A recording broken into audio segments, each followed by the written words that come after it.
Strike guys. Strike. Ikan apa tu? Senangin guys. Strike pertama. Terbang. Mantap siut.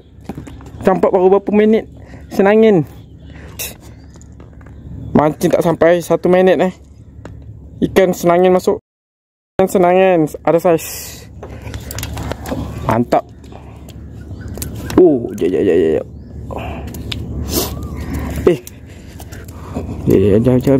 Jap. Jap.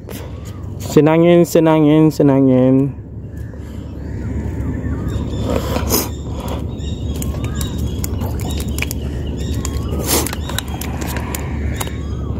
Senangin yang pertama Okay.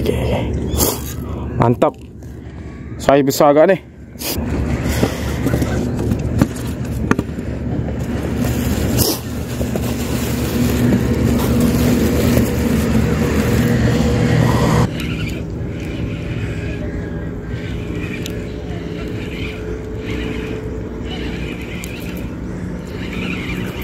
Apa tu? Ada ketam Aku ingat tak ada tadi. Ketam saiz sedana. Ketam minjo. Patut pelik ringan. Biasa ada hitam sini.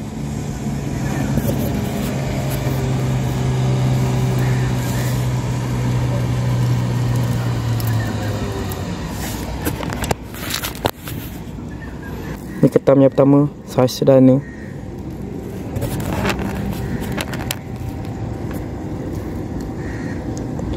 Air baru nak pasang ni. Tadi aku baling tak ada masuk. Ni baru start masuk ketam. Ketam baru start naik.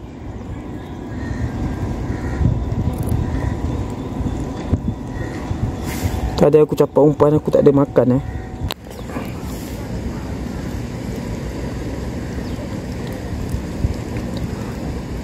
Jap.